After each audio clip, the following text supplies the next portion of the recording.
Hello, everybody, and welcome to Far Verona, episode number 6, right here on RollPlay. It's a weird day. It's a normal time, but it's a weird day, and this is gonna throw off my whole week. Having Court of Swords tomorrow is gonna feel super weird, but that's okay. We get to play, and I understand that the reason that we're rescheduling is because there's some kind of like event happening in America. Can people who are not me or Mark help me understand what's going on? What's happening? Fuck the Max? king. That's what's happening. It was a bit of a dick Yeah. king. Yeah, it's a bit of a douche king. It's true. It's true. What a guy. What a guy that was it King George? Is that the one? I don't know. Fuck all the kings. Whatever. Every single one. Ever. Some of them, I think, like there was one good king, and then the rest of them were pretty shitty. Oh, I know that LA. one. They made a Christmas carol about him. His name is Wenceslas. And there's some snow, I think is how that one goes. Yeah, I agree. I'm not pro king either. I guess I can get behind 4th of July for that reason. Also, isn't there something about repelling an alien invasion? That's also part of the holiday, right? Yeah. Because Yeah. aliens blew up the Yeah. White House. Yeah, it's when Will Smith Yeah. saved us from certain destruction. Mhm. We And will Jesse not go Goldblum. quietly into the night. That shit. That was actually really good. I thought you were playing a clip from the movie. Yeah, it's really a shame that you guys didn't have Will Smith around in 1812 for the whole White House situation. That's You don't know Yeah. that. a shame for you. Oh. He might be a time traveling, like a time lord or something. You don't know that. That's Keanu Reeves. Yeah, that's That's Keanu true. Reeves. Keanu Reeves also does not age, but Will Smith, I feel like, is aging really well. I think that's an excellent. There's a collection of celebrities that are like this, where you're like, yeah, you just hit maximum level very early on. Patrick Stewart is one of these. It's like you're just gonna look like that until you one day just die. It's like Yeah. that's it. You hit And then everyone's 45 or gonna be whatever, like, and that's it. He looked so good. He was in good shape. He does. He like exercises. He's like a fairly older dude. He fucking looks like he's probably in better shape than I am physically. in Yeah. terms of like, hey, let's go running. I'm gonna be like, slow down, Patrick. Yeah, I Number mean, one, let's go for a jog. Number one, come on. it's not really a fair contest because you did recently just like break every bone in your body, right? So like, yes, True. Patrick Stewart could probably beat you in a foot race. I'm getting Max, better but though. I'm walking without crutches more, so that's nice. That's good. That's good. Recovery report from Max. How you feeling? You still have to take a bunch of pain meds? Still goofed up on that, or are you like? No, just I've been handling over it on pain your meds own for a now? while. No, I'm usually pretty good with pain. There's not much pain unless I walk wrong. Yeah, no, it's been fine. It's been okay. I just kind of look a little weird when I'm walking. It's very front heavy on my right foot, but you know That's everything is pretty good. something. Speaking of walking funny, that's something that apparently a lot of I don't know. I guess I was reading something about this a little while ago. There's something a lot of like surveillance systems will like be able to identify people by the way they walk. So like even if it can't identify your face or like there's no fingerprints or whatever, it's like, oh, this specific method of walking is this specific person. Like your gait is as unique.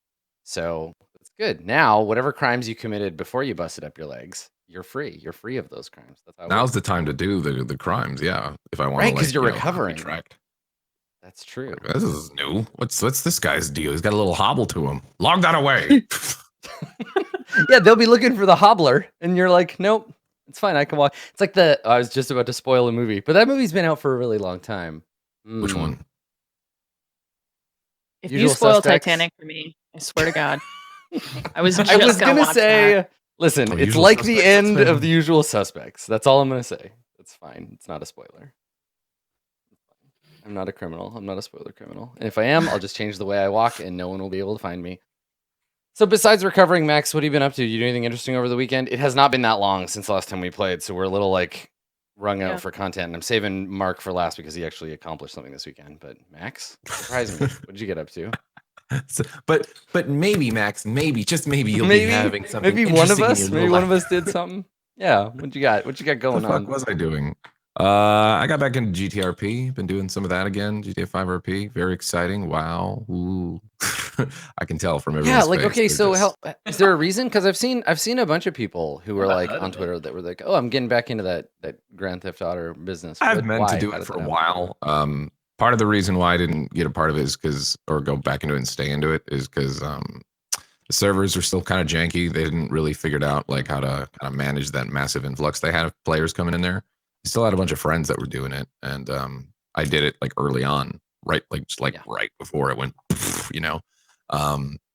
But lately they kind of have like a pretty good handle on. I was playing on the family RP servers, and they have a whitelisted thing, so that's nice. There's a queue system for if they are a little bit over, and also too they've kind of made some strides with like in-game stuff. They have like a phone that actually is functional, and you can have contacts to other players in the game, and so it's kind of neat. Oh, For me, cool. it's just another outlet to do characters' voices and all that shit. So it's fun. Yeah, People seem to be digging it. It's a little different than the normal stuff that I stream. So it's been cool. It's been fun. That's cool. Well, that's good. Yeah, it's always fun when like you have a game and everybody's playing it, and there's this this theory that I guess we should just play the games that we like, but sometimes those games everybody we know stops playing them, and they're like, well, I can't play that anymore. But then your friends get back into it, and now you can play it again. So that's cool. Yeah. Cool that you're able to get back into that game, Max. Good Yeah, stuff. it's neat. Yeah. And what have you been up to? You got anything good going on this weekend? Also, any big 4th of July plans? You got any kings you're going to overthrow? I'm not gonna detail my plans for Wednesday with you, Yes. but I did do a cool thing on Fantastic. on As a text. Saturday. Pass. Yeah. I On knew Saturday, this. I did a charity live stream, or I took part in a charity live stream that Felicia Day was organizing, and it was really cool. It went really well. Yeah, their goal was to raise $12,000 for RISIS, which is a charity like a nonprofit organization that helps with legal advocacy for immigrants along the border of like Central and South Texas. And they ended up raising $212,000. So they went over their goal by 200K, Slightly. which is incredible. Slightly more. Yeah, just a little bit. Yeah, just a little. Tiny. Yeah, so that was really awesome. Cool. I feel bad Yeah, I now saw- that JP told me to watch Supernatural, and I never did. But then there was a woman who I guess is an actress in Supernatural. So I can make JP jealous. That's important. That's good. Yeah, So do Alan you think- Tudyk was there. I was gonna say, wasn't just Alan walked out. Tudyk a part of that? Yeah, he was. He walked in, and I had a little moment where I was just like, I might freak out, and I'm gonna try real hard not to. What freak is it out. with you and meeting famous people? What the fuck? I wasn't there when Nathan Fillion was there, though. I was bummed to see that he was What? there after I was there. Yeah. Next and you're then gonna Grant be- Imahara was there. Next you're gonna be Joss like- Whedon was there, actually. Oh fuck, really? Joss and Yeah. Alan? Wow. Okay, Yeah. cool. Great. That's cool. That's awesome. That's great for you. Yeah. Nathan I'm Fillion. really- Nathan I'm Fillion really is from happy for you. Edmonton, Alberta. He's Alberta, Canadian. yeah. He's one of ours. Yeah. One of ours. Yeah, I just got to take credit for that because listen, Yeah. you know what? It was Canada Day yesterday and nobody I was gonna cared. say. So I was gonna say Happy Canada Day because it seems like you got a chip on your shoulder. no, listen, I have to be the only Canadian around here most of the time. So sometimes it's all right to be a little snarky about it. But yes, you can't. Do anything. He's ours. For me, he's mine. So now that you've met this person from Supernatural, are you gonna go watch the show? Are you gonna take JP's advice? I guess. Here's Now Zeke's he's saying been that he watching would it. never tell me to watch it, but I'm pretty sure that it was him who told me to watch Supernatural. Called out. Was it Jeff? I don't know, man. I kind of feel like it was you. Maybe he just Could be doesn't a want people to guilty know. pleasure. Yeah. Could be one of those things. The fun game that we sometimes play for folks who may not have been watching many shows that JP is not on. There's this fun game we like to play with JP where we just say things that he has said or about him to see if he's going to jump in and say something. Because it's happened once or twice, but the threshold for that is very high. So we haven't reached yeah. it yet today, but eventually it may happen. Did JP announce the new roleplay show he's gonna put out? That's gonna have I don't know any famous people. Michelle Obama's gonna be on it. You guys know that? Michelle Obama. Wow. Wow. Yeah. Yeah. Oh, so Yes. that's Anne's secret agenda is to go out there and to like recruit for future roleplay shows. Okay, cool. Yeah. So yeah, That'd be coming cool. up 2019, we're gonna wait and let JP do this. But yeah, Anne is gonna be GMing for Joss Whedon and Felicia Day and Michelle Obama. And we're still waiting to fill that fourth slot. We got a couple of months left, so Nice. we're working on Nice. it. It's gonna be good. Yeah. Yeah. I heard Cardi B is interested, so maybe. Okay, cool. We're Beyonce. She said she's interested, but we don't know. Maybe we'll see. We'll see about her. Yeah, I talked to her at we have a regular D&D group on Saturdays, and she was like maybe, but she's kind of busy right now, so If Beyonce played Dungeons and Dragons, what character class would she play? I don't know. Something Paladin. intense. Pal- I was thinking, Paladin. I mean, Bard is the obvious choice, right? Gnome. Yeah, that's Good. right. Like, Don't- yeah. Don't talk to Bard Beyonce is like too that. obvious. It's too Yeah. obvious. I think she'd be like a warrior. Yeah. Something that Yeah. slays. That makes sense. Something that slays. Perfect. Yeah. Excellent. So Slays look evil. forward to that. And GMing for Michelle Obama, etc. Coming to roleplay in the future. Top 100 gamers GM stream. Yeah. Jesus. Yeah. This is part of Anne's quest to become number one of the top Yeah. 100 Top gamers ever. gamers, of yeah. all time. It's- Yeah. She's almost There there. can you be ever- only one. I'm okay with most Top- people that top you one you gamer. probably met or will meet, and but if you meet Patrick Stewart, I'm gonna be fucking pissed. Okay. It's gonna happen Now now. I'm gonna make it my mission. Yeah. Now I'm gonna like actively try to meet him. You're gonna come on the pre-show and be like, Max, I've got a little surprise for you. Oh, are you doing your show? Yeah, I mean, I know firsthand Sponsored. that old P Stu watches Far Verona. So, Pat, buddy, do it for Anne, just to make Max angry. It's because we'd all really like more of that on the show. All British people Um, know each other. That's a fact. It's true. Bronze, did you you meet anybody famous this weekend? No, Any celebrity encounters? no. None at all. No. I'm What washed, did you all do right? then? I do nothing. I played. Milady came over. Milady, tip, and she played Suikoden, and I watched because I'm the type of streamer that likes to have games streamed for me on my time. Right. Okay, that's what I like. Okay, so that was my time to sit back and watch real life stream because it was in my living room. It was nice, and that's what I did because I'm old, and it was good. I like that. Like, there's this whole website of people streaming video games that I could tune in and watch, but nah. I like Fuck it all old that school. Come to- noise. I like the real come to life my house. analog experience. I hooked up the PlayStation 1. We Nice. sat on the couch and it was a great time. And I'm just gonna go. I'm gonna go ahead and put it out there. PlayStation 1 boot up sound, best boot up sound of all time. Yes, No question. I can agree with that. Second GameCube. Satisfying. Yep. Yeah. Yep. Yeah. The GameCube's great because it's got that Mhm. and that's kind of satisfying as well. But And the meme that comes from that is pretty good too. The best one I've seen recently is from what's it called? Detroit Become Human, where it's like slap. Yeah. There've been some good memes of the GameCube boot up sound. Yeah, I think it's one of those things though. Like you underestimate how many times you end up hearing that same sound over and over and over. And it used to be like back in the day that they would just get thrown together as a last minute thing, right? That it would be like, oh shit, we need a noise to boot this thing up. I remember listening to an interview with the guy who made the old like Mac boot up noise. And he was like, yeah, I don't know. I didn't know what I was doing. I just we just hit some chords on a keyboard and we're like, yeah, that sounds good. Cool. But now I guarantee you that's something that they like sit down and focus group. They just sit down and are like, okay. Oh right. yeah, no. Do There's you like A or B? if you're interested in that, there's a video. I can't remember what it's called. You can probably just YouTube general search terms or whatever. But there is like an audio engineer like breakdown of like all of super really popular stuff from like computers to game sounds and whatever. Yeah. And they'll tell you exactly why they chose different things and whatever. It's neat.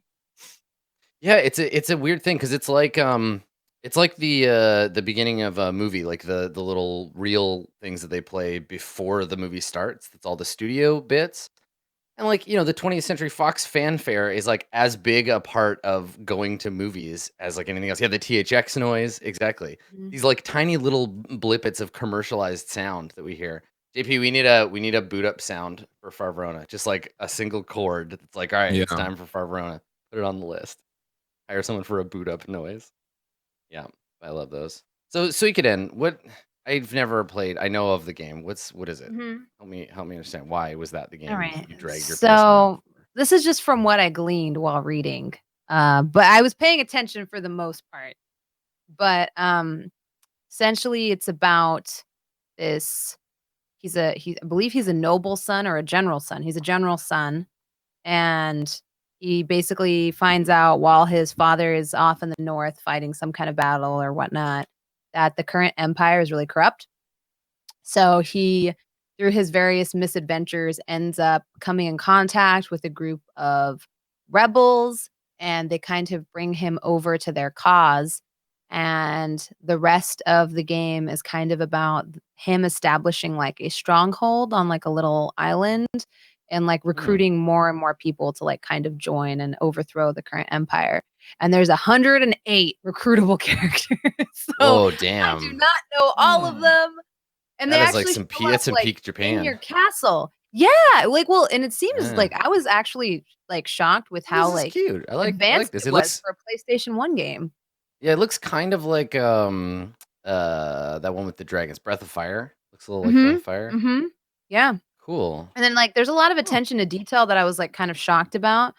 Cause like so like in the beginning, I don't know, I'm not gonna spoil anything, but like in the beginning, there's a character who basically gets in trouble, like helping you. And Yeah. they like the game remembered her and like brought her back. And that was kind of neat because I was like, man, games back in the day didn't really do that.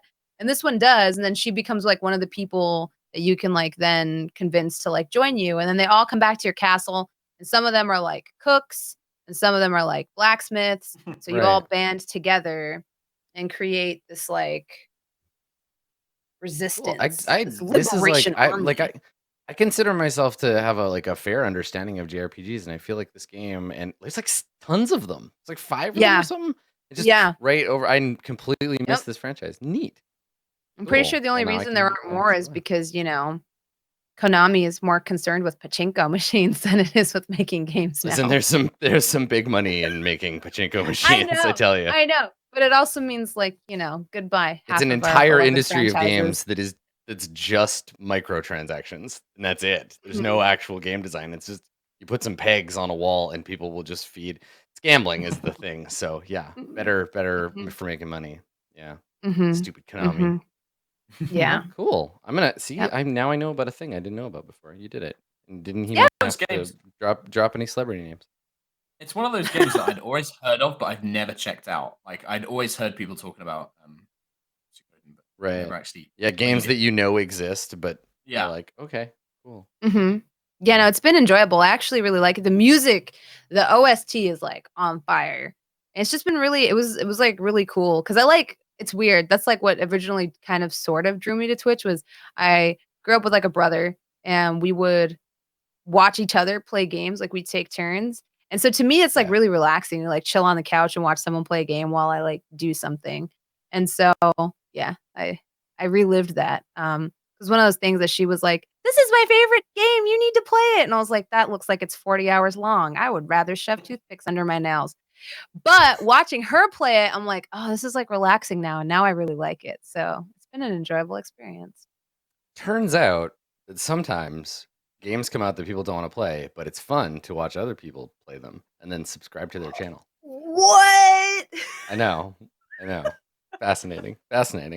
Speaking of watching other people play games, I saved you for last because you did a thing. You did an important thing. Ooh. Mark? How was your first thing? How was it? How was the launch? It was really, really good. Big thank you to anybody who kind of retweeted and came along to give it a try. Yeah, it's weird because we had like a month off from the end of the first campaign, like playing every week for 2.5 years. Then we took a month off, and then we came back in to do the second campaign, which is brand new world, brand new characters, like everything's completely fresh and new. And it was weird. I had all of those first time nerves again, despite doing it for like 2.5 years. Like I was super tense. Like I just wanted everything to go right. I was constantly afraid that like the internet was going to break or the studio was going to break. And Right, even we though wouldn't get nothing to about that had changed. Like just Exactly, the right? campaign was right, of course. Because like we've put so much hype into it, like we did like a 10-day countdown on YouTube of like every day there was a new video, which was either like meet a character or here's a bit of lore about the world or whatever.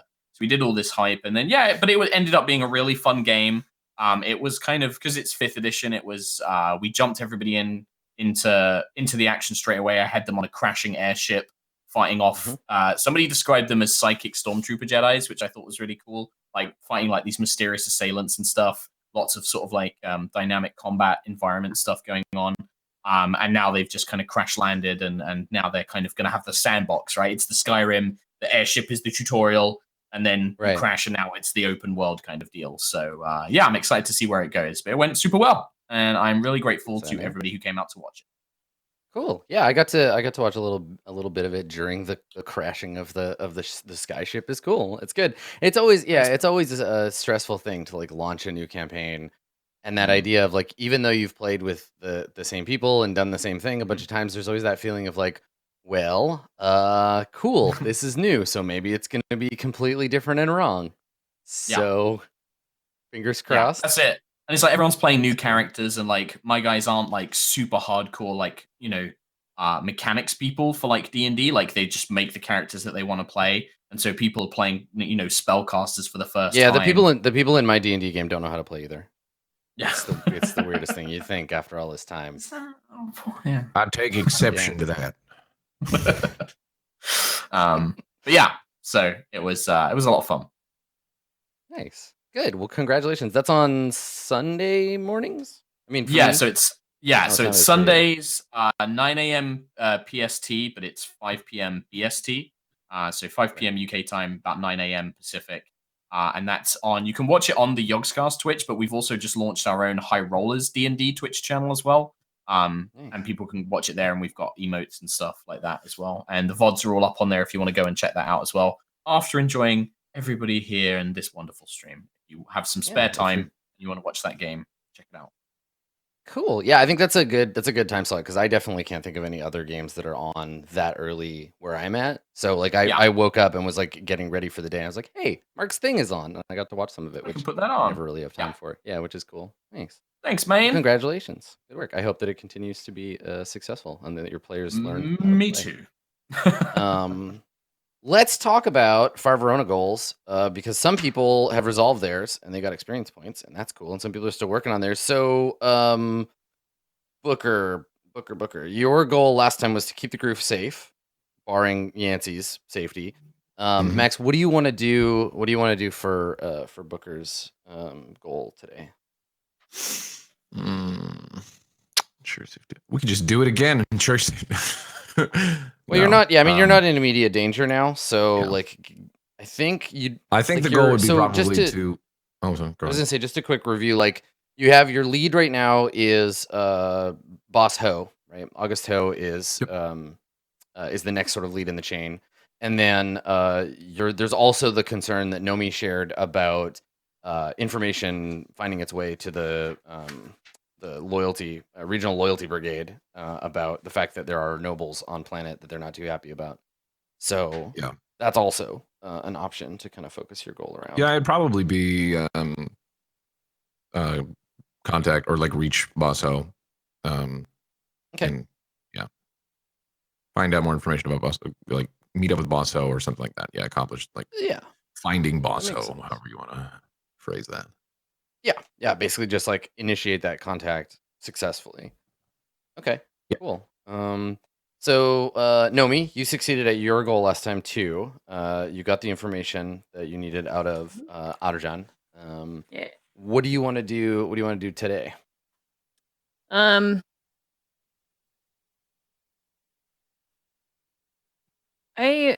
am concerned about this like thing with the guy that I relinquished to the authorities. Let's see. I wonder if I can make my goal for them to like not take me into custody. I want my goal to not be taken into custody. So that goal, you won't be able to resolve it till you are like safely off world, because there's always a chance that you will fail at the goal, right? Because they're still around. Hear me out. We craft Nomi a super secret spy tooth that's full of cyanide, and thereby secure that she will technically never be taken into custody. Never be taken alive. Yes, oh, see, I thought right. Ha-ha! Right. Good. Yeah, so your new character will get the 1 XP. Yeah. See, I thought you were going with a like remember the tooth situation so that you'd get captured, and then when Baron Harkonnen goes to gloat over you, you breathe the poison gas in his face. That's where I thought that was going. Because it worked out so well for Leto. So yeah. I mean, that's like, I guess that's the question, and this is a question about Nomi, and then also about your kind of ideas about how she would proceed. And when learning that you are potentially under threat, that your personal information may be in the hands of these insurgent types, what would your response be? Would it be to like lay low and avoid detection? In which case, it would be like, get off the planet safely, Yeah. or I just would don't it know be that to we're gonna like get off the planet today. head them off? And yeah, I mean, the chances of you leaving the planet today are fairly slim, I think, because you still got so much like stuff Yeah. you've got leads to follow up on, what have you. You could also short term it and be like, find out the extent of the information they have, right? As like a side quest to figure out like, okay, they might know something. Let's see what Adarjan spilled. In Yeah. which case you'd have to pursue that. Yeah, but then there's also this person that we trying to find the name. Oh, I didn't write down the name. The person who's like House Cygnus, Yeah. but like undercover. Yes. Her name is Miriam. Wagner Miriam. She's pretending Right. to be a reticulum. Where is that? Yeah.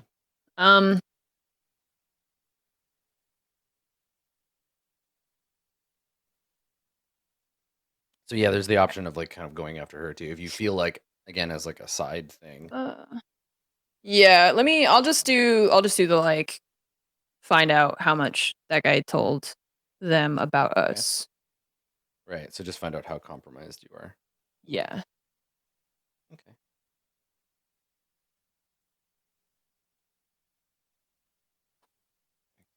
Okay. All right.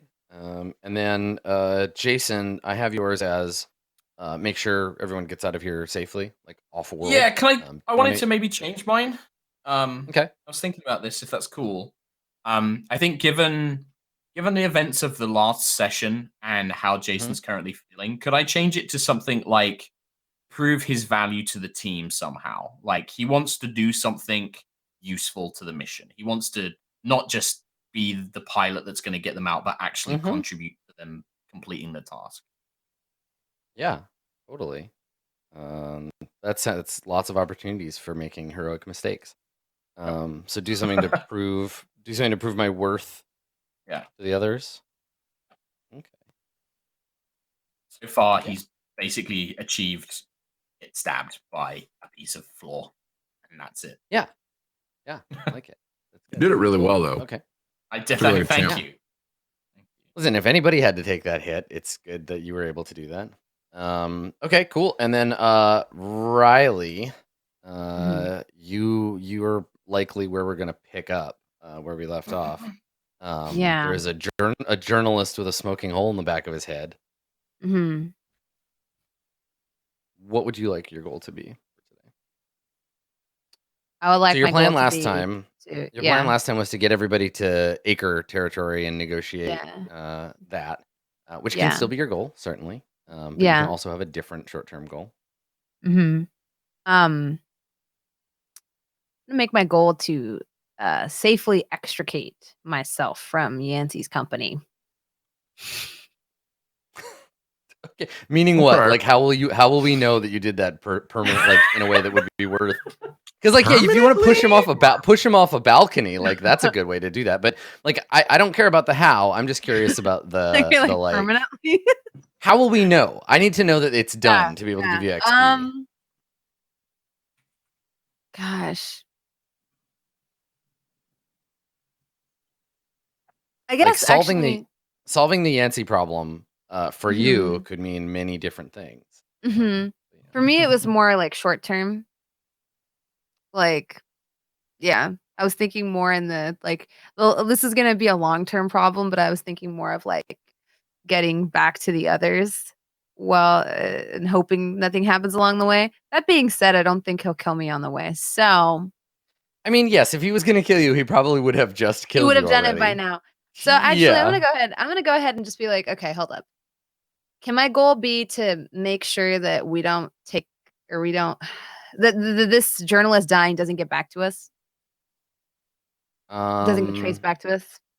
That one's hard too because how will we know that it's done? It's sort of like what I was saying to Anne about your goal. Like because you can't get XP until like you die of old age, and no one ever pinned you for the journalist assassination, right? Like, I you didn't know, like if actually you're think like, about we that. got away with it, and I'm like, actually, Yeah. it's still a crime. It still happened. You're still alive. You could still get it pinned on you. There's no like, Yeah. you know, Yeah. What's the especially statute of for you. limitations on that? Statute of limitations on shooting a man in the back of the head. Yeah. Right. Oh, well, time's up. It took 7 years. You get that one experience point. Yeah. Oh gosh. Okay. In that case, I'll just adjust last week's goal. Since last week's goal was to Okay. like get everyone to acre territory. Instead, Mhm. I think today's goal will be like to try to secure a way off planet, a safe way off planet for the crew. Okay. Yeah. Mhm. Secure an escape route. Mm-hmm. Okay.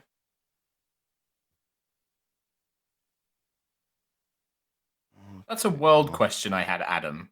Yeah, dude. Prism aren't nobles, are they? They're just like a corporation. Can they have nobles? Yeah, in so it? like, yeah, there are members of Prism. Like Prism originally was founded as a noble connected organization, but is now its own independent news hypermedia org. But yeah, the nobility is everywhere. This guy was not. Otherwise, I would have, he would have gotten his house. Aesop Pines was not. So Okay. depending on how important he is to Prism, he may be. Like I imagine he's probably equivalent of like Riley in terms of social structuring. Right. But there are definitely members of Prism who are also nobles. They just have focused on their nobility. But I'm a veteran. Yeah. That well, doesn't do anything, I know. But it's nice to good. pretend. Yes. Yeah. Sure. Listen, the Empire appreciates your service. Not really, okay. but it's okay. Wow. I mean, you're in their thoughts and prayers. You have to pay for your own prosthesis, but thoughts and prayers. Cool. Okay. So we begin the episode with a fade in on like the lowest parts of Honglu City. So like the deep, you can't see the sky. Probably if you live down here, you've never seen it. Subterranean levels. That being said, it's the shot is a wide shot of dimly lit, like an enormous sort of like cavern. The floor at first appears to be like dirt or rocks, kind of these like rolling hills. But as we get in closer, we can see that they are it's like piles of garbage, mostly like industrial and electronic trash, bits and pieces of junk. And there are above there are these enormous vents that occasionally open and distribute garbage down into these piles. And as we pan across, we see that the whole area is lit by an enormous acre advertisement, enormous like hollow ad of the white, I think it's a trapezoid, the white acre trapezoid, and this bold white text message that just keeps displaying in a pulse, acre, a way out, and it just keeps like pulsing this regular light. And down below in the trash, we see all of these people digging through the garbage. It's hot and like foggy down here, and we just see them digging through the trash, picking out objects and throwing them into a larger container. Many of them are sharing pressure masks, so some will work for a moment while the others breathe, and then they'll pass the masks around. And and we hang for a moment on the face of one of these laborers. We can't really see much of it because they're wearing the pressure mask, and they're taking a break, breathing in some cleanish air from a big acre branded canister. And they look up at the ad, and we see their face illuminated by this white light. The ad changes to display the upper city, so the sort of palatial estates, the spires of upper Honglu City, and the promise of the future that these laborers will inevitably be able to reach once they dig their way up. And so we see the spires, and we see the cars moving, and the shot fades from the sort of grainy hollow display to the reality. And so the smog fades in, the wear fades onto the buildings, the advertisements kind of fade in, these prism ads, and we can see the outside of one of these apartments, and the camera slowly pulls in towards the window. We fade through the window into a modest apartment, Upon which we see a table in the middle of a room. We see a man face down on a table in a pool of his own blood and a hole in the back of his head. And then we tilt back to see you, Riley, and your friend Yancy. And Yancy is just like holstering his pistol, and he looks at you and says, "Well, you get everything you wanted." I think so. Yeah, I did. There's probably time if you want to, ransack the place before whatever this planet considers police show up. We should probably take his data slab since, well, are we gonna get in trouble for this? While you're talking, he is taking a grenade off of his bandolier and checking the timer on it. When you say that, he laughs. He's like, "Oh, I'm not getting in trouble for shit." You're gonna whoa. No. Are you gonna blow this apartment up? He shrugs. So if there's anything in the trash you want, get it now. There's innocent people in this apartment building. He looks around. Innocent on this planet? I don't fucking think so. He walks over to the cooking unit. There's like a flat top on it, and he flips it open and he starts like breaking off dials underneath. And there's like a warning, this like warning beep. And he looks at you and he says, "Everything on this shithole is made poorly. It's manufacturer's error. I'm sure the owners of the building have insurance."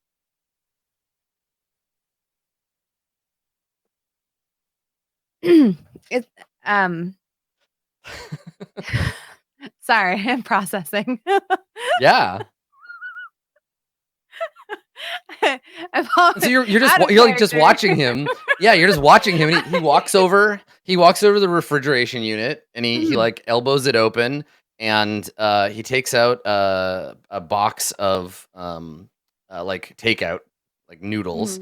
Flips it open with one hand, like wriggles his face, dumps it on the floor, drops a couple more things. Like he's just going through the fridge, just dropping shit on the floor, looking for something, seeing if there's any like booze in here or whatever. He's just waiting for you to give him the word that you're done. Okay. I'm gonna look around. What do I see? It is a small, probably 2-room apartment. There's a bedroom and this sort of main room that serves as a living room and a kitchen. There's a little like refresher unit attached to the bedroom. And are you looking for anything in particular, or you just want to kind of get an idea of the? I just wanted to get an idea. Let's have you make a roll. Oh, okay, yeah. Just to see like the if you notice anything unusual or whatever. So yeah, make a notice roll with wisdom. Okay.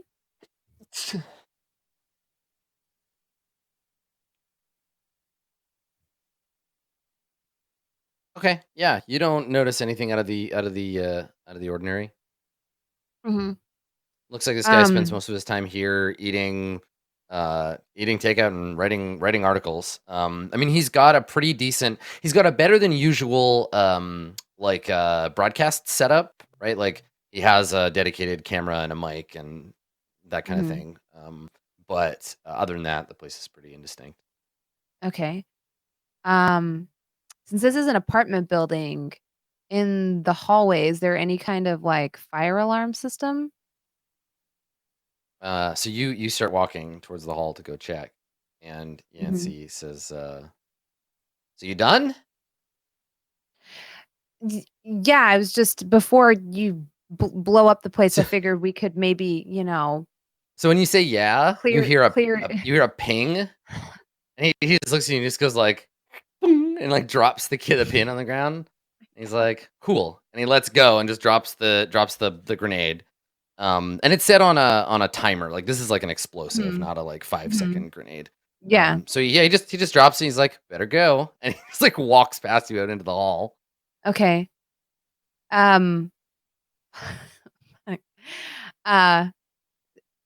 Is there any sort of alarm system Um, or like a fire? Like those levers you pull. Do they have those in the future? levers? Yes, it's a simple machine we Yeah. would probably still have use for in the future. Yeah. Yeah, I think probably yeah, there'd be like in unit and out unit ones. Okay. Yeah. I'm gonna follow him, but on the way, can I pull one of the fire alarms and hope Yeah. that maybe people will clear out? Mm-hmm. Okay. Yeah. All So right, I'm gonna you do that. walk over to the panel and okay, yeah, you hit the alarm. Mhm. The alarm goes off. So there's a loud klaxon that starts to blare, and then Mhm. underneath that sound there is a thump and the breaking of glass, and there is a shake suddenly, and then the alarm doesn't go off because it's already on. And yeah, people start coming out into the hall. There's like smoke that starts pouring out of the door. We cut to the outside of the building, and the window that leads out into the open air from his apartment is blown out, and there's just smoke and fire like pouring out of it. And yeah, I mean, panic ensues right as people start like, running out of their apartments and like running to the stairs. And there's a repeating voice in multiple languages saying like, there's a fire in the building, and please proceed to the closest staircase, etc., etc. Yeah.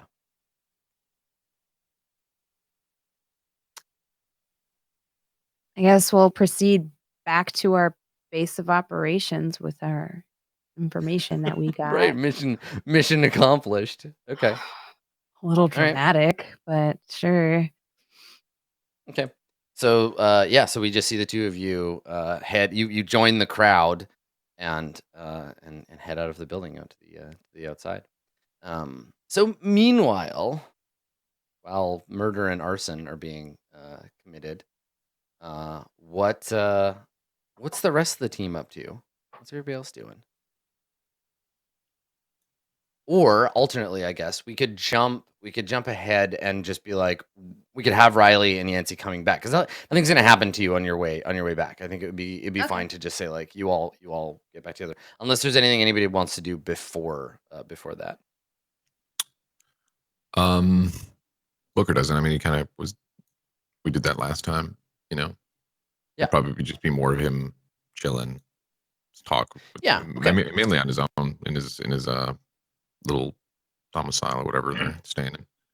I think I'd want to maybe just quickly grab Booker, actually. Okay, sure. Works.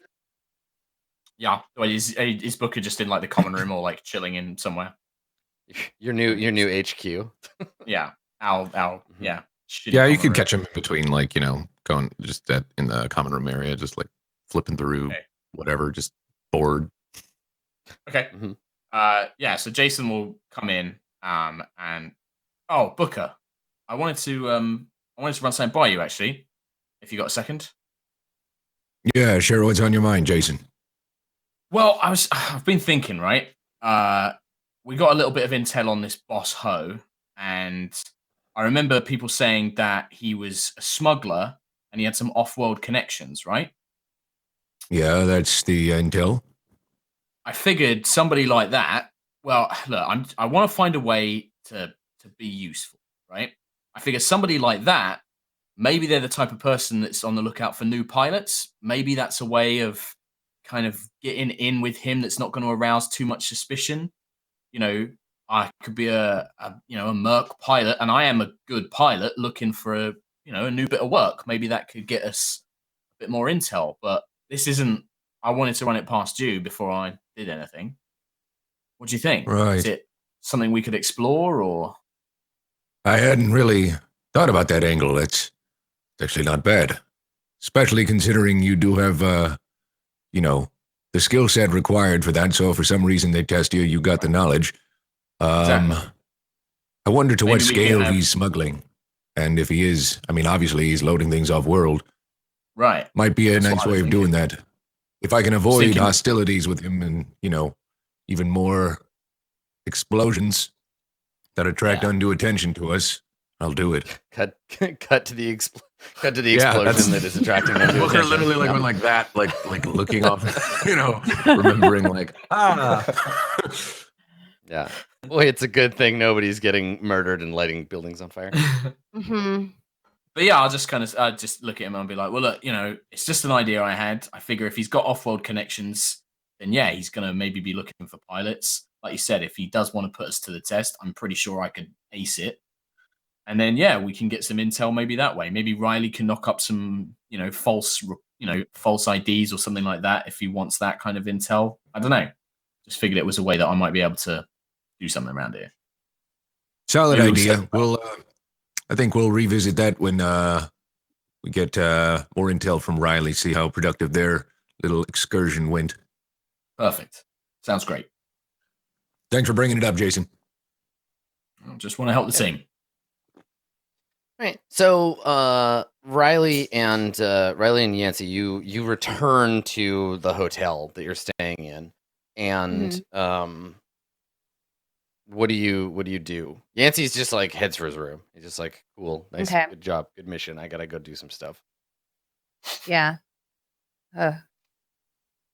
Can't deny that fellow was kind of useful, and if his methods lack some tact. I'm gonna go knock on Booker's door, I think. Okay. Because I feel like he should probably know what happened. Yeah. Do you want to debrief Booker like privately, or like or do you want to go and find him as he's finishing this conversation with Jason? Yeah, he's in the common room right now. I think probably privately to start, and then it's up to him. Okay, how he wants to let's have you ask for that then. So you walk into the like common area and you see Booker and Jason just finishing a conversation. Okay. Sir, I was hoping to give you an update on the Hines situation and how everything went. Right. How would that go? Trust it was productive?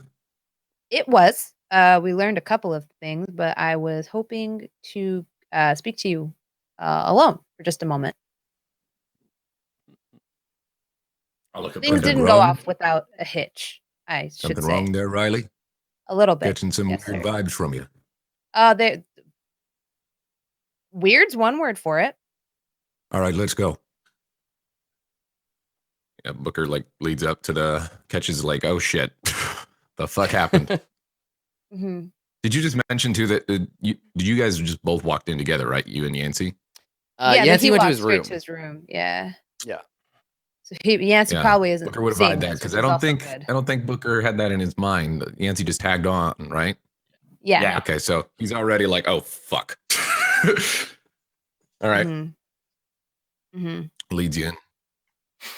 Jason watches them go. Feels sad. You're buddy with those guys. Riley would never tell you anything, Jason. Sorry. I mean, is that clear? Is that you make that clear to Jason that like no, a little bit? Yeah, you're not invited. Like, you're not invited. Sorry, Jason. Harsh tokes. All right. We get in, put a little. Tell me what happened. Leave nothing out. Well, first of all, Yancy followed me when I went to go speak with this Asa Pines. And at first I thought he was just following me to do his usual old tough guy, intimidation, you're nothing to me, you're subhuman, I'm gonna kill you act. But he actually decided to help in some capacity. And I just feel like you should be aware that a rather large disturbance was caused at Hines' apartment, and it might not be super safe for us to. I'm just saying this. Riley, let me stop you right there. Remember when I said leave nothing out? Right. That's kind of what I mean. You're speaking real vague right now. It doesn't really give me any information. You're telling me a disturbance happened. It's like when they read something on the ship and they say it's an anomaly. Yeah, no shit. Fair. Well, we have a Kablimp 2.0 situation. And I feel like things might be a little hot for us right now, or they might be, because when I went into Hines' apartment building, I don't know what cameras may or may not have caught us going in or coming out, or there's a Kablimp 2.0 situation, if you will, sir. Riley, tell me what happened. There was an explosion. And how exactly was that explosion caused? Well, I feel like if I tell you, then you're going to hold Yancy accountable, and then he's probably going to kill Was he me. accountable?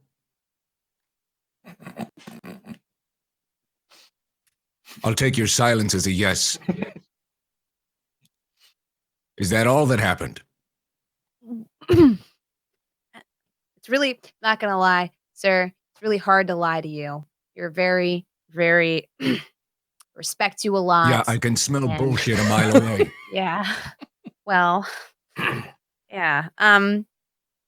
So Hines, we talked to him. He gave us the info, and then he was kind of executed. Yancy shot that motherfucker, didn't he? Yeah. And then to cover it up, he may or may not have blown up the entire apartment, killing The entire... who knows who knows how many innocent people on the way out. So that was a As if we don't have enough shit to deal with right now. I tried to help, but I mean, truth be told, sir, chipper demeanor aside, that guy scares the fuck out of me. He's a sociopath. He's reckless. He's concerned At with first I himself, thought- and yes, he is a sociopath. First, I thought he was just an asshole, but he shot that man in the back of the head.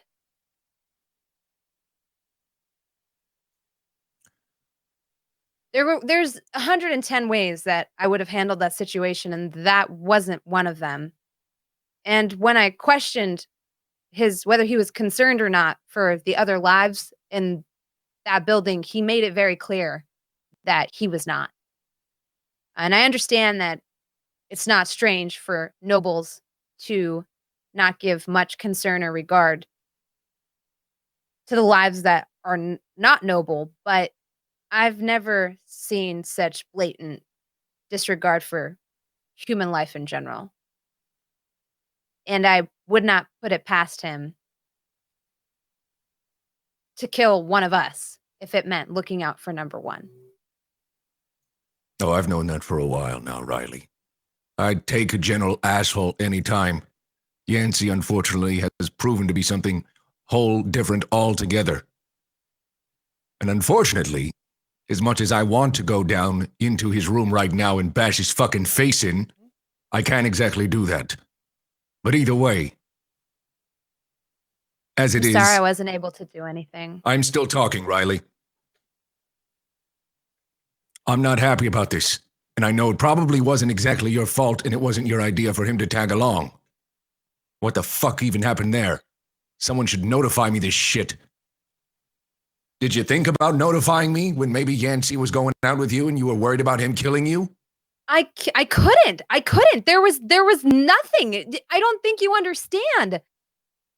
If at any point I had done anything to stop this entire situation, I just wouldn't put it past him to pull out his gun and shoot me in the head the way he did to that poor man.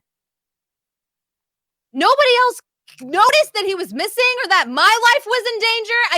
I get it. Oh, that bitch from Acre. Who the fuck gives a shit if she dies? But this guy is will kill anybody. Riley, settle down. I'm not gonna settle down. He's crazy. Be that as it may, you could have sent me a message, and don't give me this, I don't care about you. Who cares about your life? You know that I've looked out for you. I don't have to.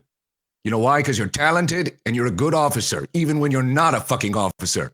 So don't talk to me in that tone right now, Riley. I understand your emotions are running high. I'm just scared. That's I didn't fine. want to Fear be is alone normal. with him. And I didn't Someone know who's what not to fearful do is a because fool, I'm all not, right? I'm So not that's good. It trained keeps you for alive. that. Listen, go cool off. I'll mull over what you've given me as far as the breakdown of what happened. Fucking what a breakdown it is. We'll figure this shit out tomorrow. It's not your problem to deal with. Thank you for listening, sir. No problem. Go get some rest. I'm gonna walk out. Okay. All right.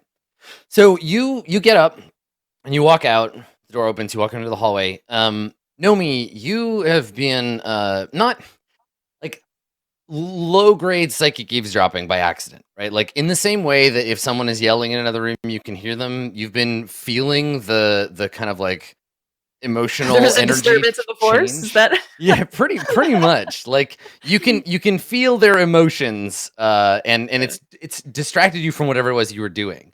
Do you Just trying do to you do anything? So like, meditate. yeah, right. Motherfucker, And it's yeah. they're keeping Yeah. you exactly. You're like you're trying to hover in your meditation pose. It's not working out. So yeah, you just like this place is full of bad energy. But did you feel the specific, like you recognize the two of them getting fired up, and you're in a room nearby.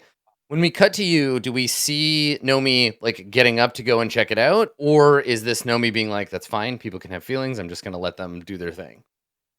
No, I think because it's like part of my squad, I'm like curious what is going on. So probably when Riley actually like leaves, Nomi's like already standing in the hallway, like waiting Yeah, to that's what I was like wondering. go in and like see what happens. Yeah. Okay. As the So the doors question, I open. guess, is see the door open. Riley, you see Nomi in the hallway. Nomi, do you look like you're waiting, or are you trying to like fly casual? Like what does Riley like see? something on the hall. No, I'm like just Yeah, standing right. there, like Flipping through your full phone, like. boy. Oh, hi. Yeah. No, I'm not being like subtle about it. Like I heard you Sure. yelling, so yeah. Okay. And do you react to Riley coming out? Is this a hey, I want to talk to Riley, or is this a okay, Riley, get out of the way. I need to talk to Booker. Like, what's the situation there? I just stand there and I wait to see if she's gonna like walk toward me and talk to me, or to like go the opposite direction. And if she goes the other way, then I'll go talk to Booker. I'm not gonna like chase her Okay, down. so I guess yeah. So Riley, what do you do? You walk in the hallway, you see Nomi in her badass cyber ninja gear. Mhm. Do you say anything, or do you just like turn and walk away, or I'm just gonna be like, gonna try to compose myself a little bit and just be like, sorry, I didn't realize we were loud. I apologize. Nomi, You were come on upset. in. Oh, are you in the Yeah, hallway just, or are like, you cut- inside? No, Oh, you if just the like door's cut me open. off. If the Okay. door's closed, you didn't hear that then. If the door's still open, Booker's just like, he knows you're there. Yeah. Okay. But it's up to you if you wanted to continue talking. Okay. So to Riley, then I like kind of take a step toward the door, like I'm gonna go inside, and to her I just say, "Yes, it seems like you are very upset. Please let me know if I can do anything to help." And then without waiting for her to respond, I just like walk inside. Mhm. And then to Booker I say, "I heard a lot of yelling. Is there anything wrong?" Even if there wasn't any yelling and these walls weren't thin, I'm sure you felt that. True. Is there a problem with our mission? Yeah, there is. Officer Yancy apparently accompanied Riley while trying to pay this Barnes person a visit. Apparently shot him in the back of the head and blew up the apartment complex thing that he was in. I don't know how extensive the damage was, but innocents were lost, of course. Not exactly laying low. He shot an innocent person in the back of the head and then blew up a building with a grenade. And did all of this why? I would imagine to cover something that happened there. I didn't exactly get that from Riley. She was getting really worked up. She needs to calm down and get her head right.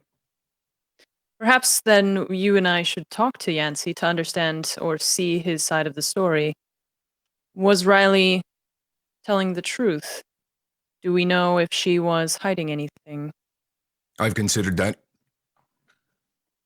But also, know me, it's Yancy. Yancy is a troubled man. But perhaps there was something that Riley is not telling us. I think it would be best to get both sides of the story. But it's true that Yancy is unstable.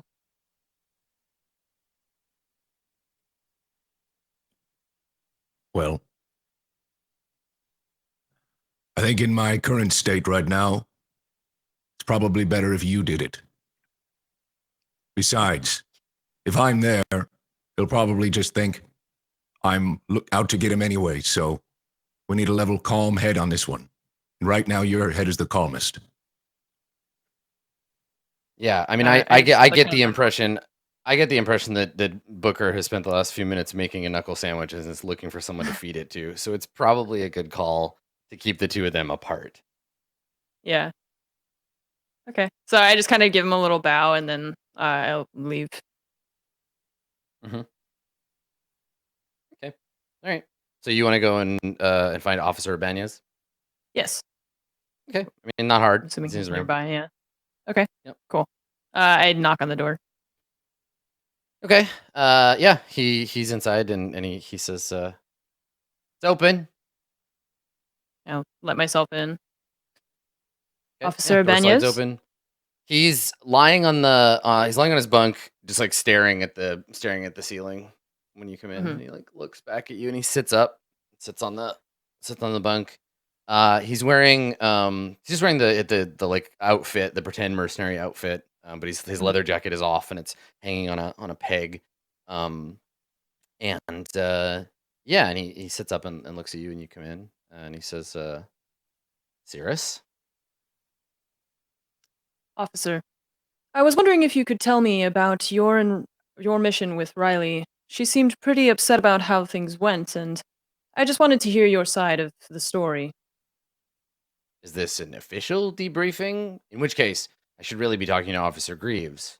Or is this just a friendly chat? I just would like to know your side of the story. Nothing official. And he kind of looks at you like he's trying to gauge whether you're here to screw him over or not. And then seems he seems to come to some kind of conclusion about it, shrugs slightly, and he says, "So, what did she say?" What she said is not important. I'm here for your side of the story. Please, walk me through what happened. Well, the serf in question decided that she would take it upon herself to go and investigate a lead that we had picked up. I thought it only prudent, since Officer Greaves didn't assign a proper officer to go with her, that I tag along. Keep the assets safe. This is a dangerous planet.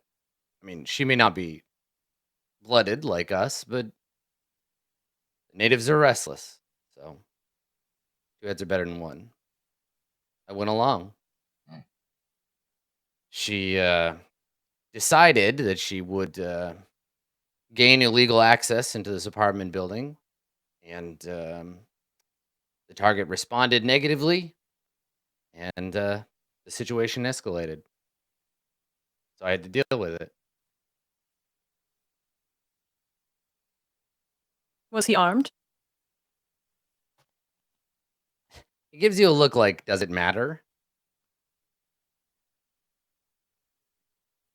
Was there anyone in the building or anyone in the apartment with him? Just the three of us.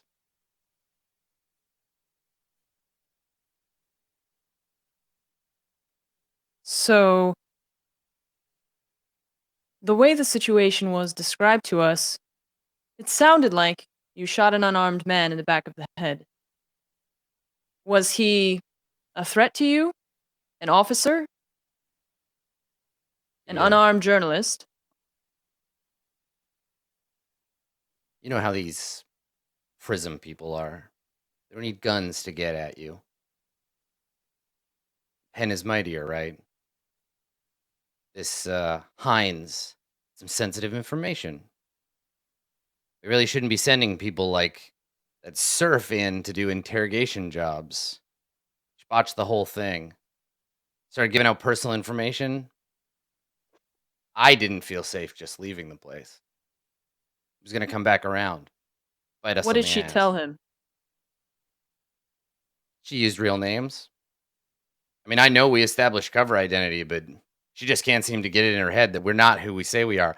I know that identity doesn't matter to these people, that they can just take or leave their name, but it's not like that with us. Somebody finds out who we're connected to, especially in a place like this. You know how it is. So You your don't wanna have to identity be was looking over your compromised. shoulder. He nods. And that justified killing innocent people who were not even in the room when this happened. Collateral damage wasn't really forefront of my mind. I just wanted to make sure that we didn't have any loose ends to tie up later. Besides, it wasn't like I blew up the whole building. I had to cover our track. And this Hines, he's a squealer. I could tell. You keep using this word, innocent. I don't think that's really relevant. I mean, with all due respect, Cirrus, it's your job to know what people are thinking, and, well, it's our job to know how the law works. And as it stands, right, nobody on this planet seems particularly innocent to me. Perhaps you are right. Thank you. I kind of nod and bow, and I'm gonna like leave. Unless he So has when anything you go else. to the door, the door opens Mhm. and he says, "You know, Cirrus, it's nothing I wouldn't have done for anybody else.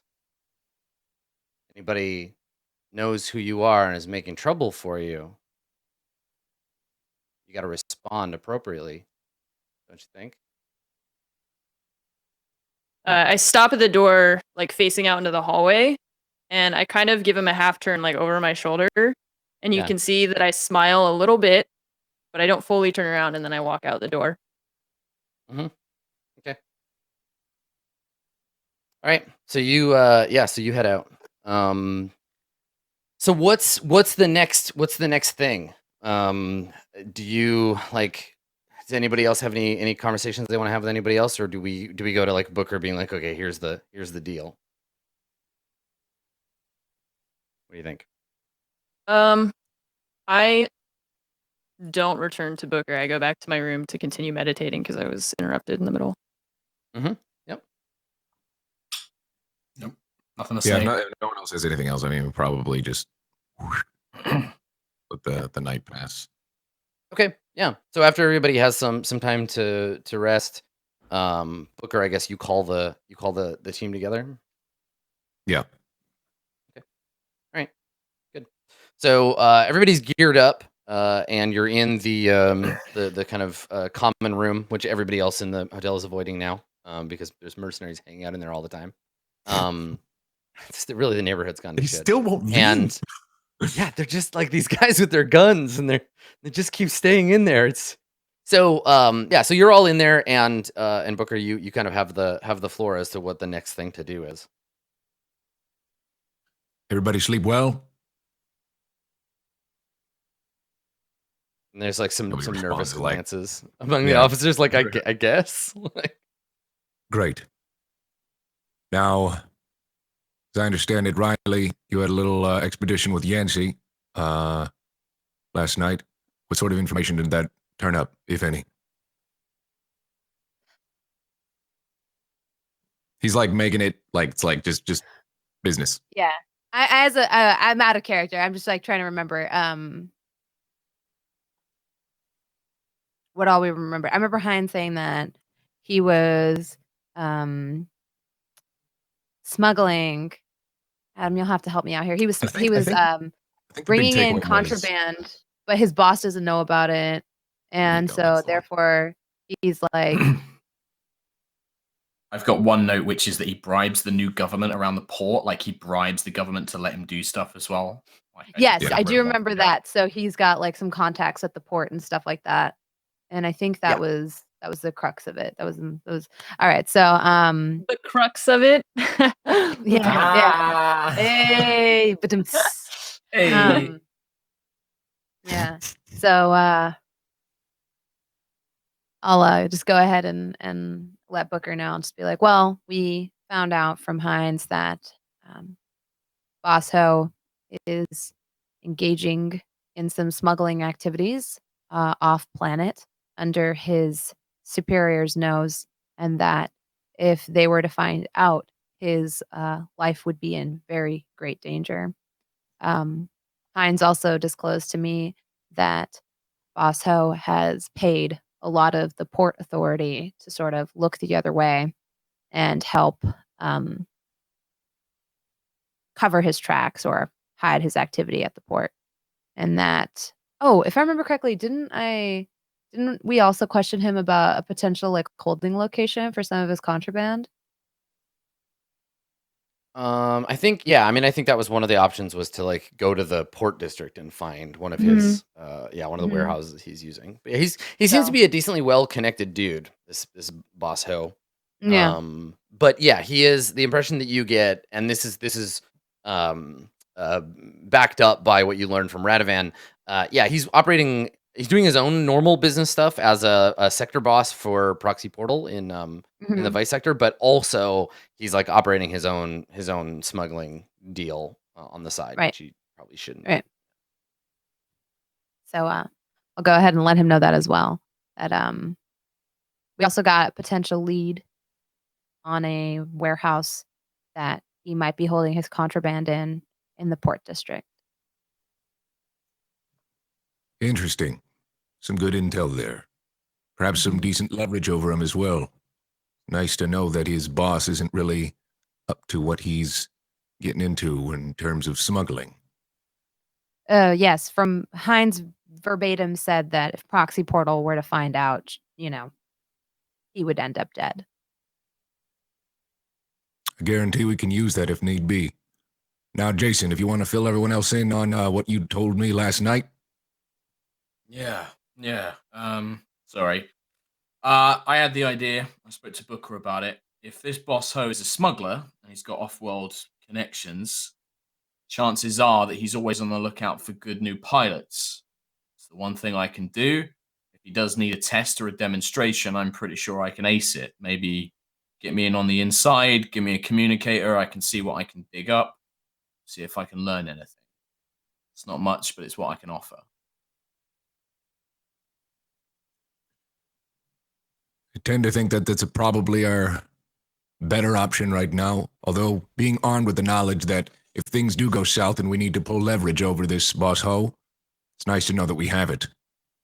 Nomi, thoughts? I agree. The more knowledge we have moving forward, the better position we'll be in when we choose to strike. All right, then. What I think, Jason, is we'll get you prepped and see if we can make contact with this Boss Ho, or at least one of his own people. And you expressed your interest in being a potential pilot. Try not to beat it over the nose that you know exactly what's going on, but that you're looking for work. And however you want to, I trust you'll be able to put it delicately, not arouse too much suspicion to you. I figure that, we know that he's well liked. We know that he does legitimate business as well. I figure, somebody, a pilot, a freelance pilot asking around the port, saying that he's heard this Boss Ho's a nice guy, good employer. Maybe he's looking for a good pilot who knows the systems pretty well. Maybe that should pick up, might get his attention a little bit. The only thing is, normally, obviously being House Fornax, that sells a lot and sort of some of the work my family does, but we can't use that here. So he might just think I'm some chancer.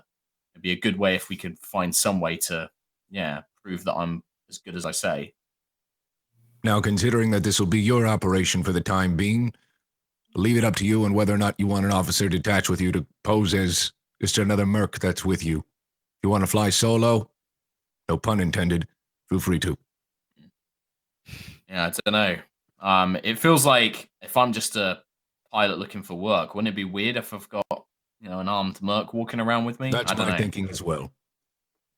Yeah. Either way, But you're a maybe- big guy. Figure you can handle yourself just fine. But at least wanted to give Yeah, you the option. mercenary pilots looking for jobs are not often like, you're not like a rapper where you're like, I'm the guy and this is my entourage of 27 other guys that you also need to hire because I need them Booker around. was thinking, like if you wanted to pretend like he's also a buddy merc or somebody, like just another person with him. But I'll just I'll cast an eye around the room and just say, well, as long as I don't have to fall off any buildings, I guess I should be fine.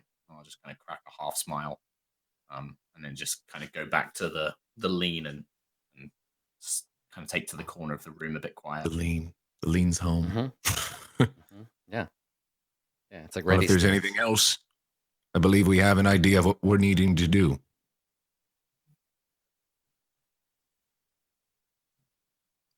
All right. All right. Then Booker, kind of makes a signal for we're good for now, dismissed, and then probably takes Jason's side. So Jason, I guess if this is your idea, it's sort of your op. What are you gonna do? How do you want to approach it? So I think in his mind, this is a bit out of his wheelhouse. He figures that from what we know, this guy's well liked. We know that he operates in the port area unofficially, but we know that he's a fairly well liked guy. He's got a good rep.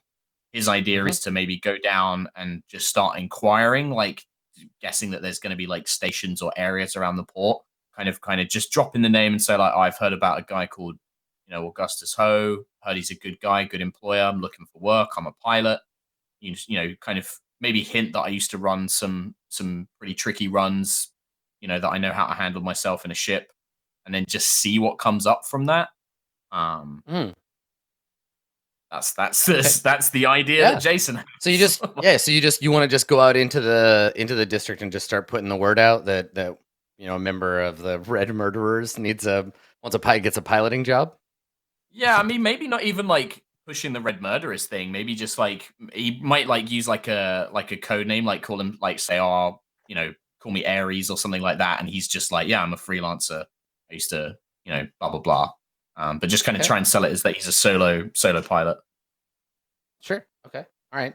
Well, let's have you make a connect roll, and we'll see if you can get that done. Okay. So, this is with charisma. Yep. No modifiers. Here we go. I'm gonna burn my expert reroll ability. Yeah, okay. Good call. Probably a good idea. Yeah, because failing this means you run into the wrong people. Well, hey, just barely, right? Yep. 6 to a 7. Okay. All right. So I think that you spend several hours in probably some of the greasier establishments you've ever been in. How does Jason feel operating alone? You're by yourself. We see Jason walking the mean streets of Honglu City without any backup. What is that like? I think because he tries to be a pretty personable guy, he tries to kind of keep that kind of chummy, kind of a little bit, make cracking jokes, but also he's a big guy and he's, maybe he kind of just make sure that he puts his arms on the table in a way to show that, he can handle himself. But yeah, there's internally, there's definitely a, this is very much outside of what he does. This is once he gets in a ship, he knows he's got this, but this is new ground for him. So there's an uncertainty, but he's trying to mask it as best he can. Okay. So Jason, I get the impression that Jason from his body language is the kind of person who you're aware of the fact that you're kind of imposing and how strong you are, because this isn't something you didn't grow into this strength naturally. This comes from training and practice. Right? So you're aware of it. Yeah, totally. Training and physiotherapy. So so he's aware of it, and he holds himself if he's in the right situation, if somebody gets too close, he might square up. He's kind of used to that. Pilot's pretty competitive, so he he doesn't mind like squaring up to somebody, but he's also the type who will quickly like slap somebody on the shoulder quite friendly and be like, oh, let me grab you a drink and stuff like that. You know, because he tries to have that kind of camaraderie with the soldiers as well, and he'd probably try and keep that with any pilots he comes across. Yeah. Okay. All right. Well, eventually, you get introduced to someone who like recruits for the triads. Now, no one ever tells you that this is like we're gonna introduce you to Boss Ho. Like, don't tell anybody. This is a secret side project. They're just like, oh, you need a job. One of the triad bosses is like looking for people, and you can figure out. Yeah, and he probably just like in his opening thing, he's kind of just like, oh, I've heard about this good guy, Augustus Ho. Like, he seems like a good guy to work for and stuff like that. Like that kind of subtle hint. Okay. All right. So we cut to you then, and you're in you're in one of these bars, and you're in a booth, lit with the sort of neon orange glow from the strip lighting above you, and we can hear music sort of throbbing in the background, and you're across a grimy, scratched table from a person you've been introduced to like just recently. So they've just sat down. You've been waiting for them here. Do you have a drink in front of you, or? Yeah, you'd have a drink. Okay. Not a All super right. strong one, but like a beer or whatever would pass as like a equivalent. Yeah. No hard liquor. Totally. Okay. All right. So a woman sits down across from you. She has either a bodyguard or a like an associate, and she sits down across from you. She's wearing probably like something relatively like functional. So she's on her feet most of the day. She looks like a dock foreman or something. And she introduces herself right away. She's not like ominous or like rude or whatever, but she sits down, she reaches across the table to shake your hand. And she says, what's the name you've been giving out? Is it Aries, you said? Yeah. Okay. So yeah, she says, Mr. Aries, I presume. I'm Priscilla me. Bukowski. And she reaches out to shake your hand. Oh, okay. Okay. She says, I'm responsible for freelancer recruitment for the organization. Sounds like Your you're pilot? the person I need to speak to. I am. She nods. She says, "Well, I'm the right place to start. Eventually, you'll want to talk to the boss first, but Sure. tell me a little bit about yourself. Where's your flying experience from?" I used to run with a few crowds back in the day. Did a bit of racing and then got into cargo shipping. And I kind of, when I say cargo shipping, it's with that kind of like grin, like cargo shipping. Right. I ship cargo now. Wink, wink. Smuggling. Wink. Yeah. Okay. So she says, former racer, huh? And I now you like move ships that go cargo. fast. Now that can't be very exciting. Cargo is such a dull job. You mostly in system, or are we talking intra-system travel? Oh, I've been all about the place. She kind of looks at you like she's trying to decide whether you're telling the truth or just bragging. And and she says, "You have any experience with pirates? Trouble in the lanes." There's always trouble in the lane somewhere, isn't there? Really? Yeah, I've dealt with a few difficult situations. Let's put it that way. Do you have any outstanding bounties in the Empire? None that I know of. I just smile.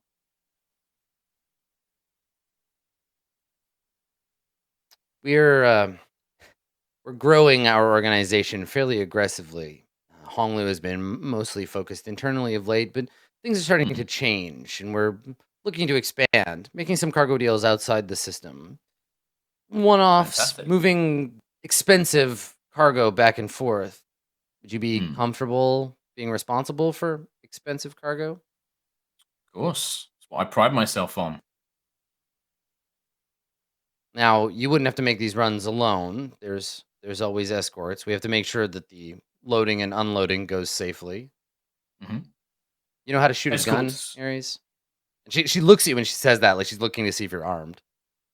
Yeah, I kind of like look around and I'm like, well, this is Honglu, isn't it?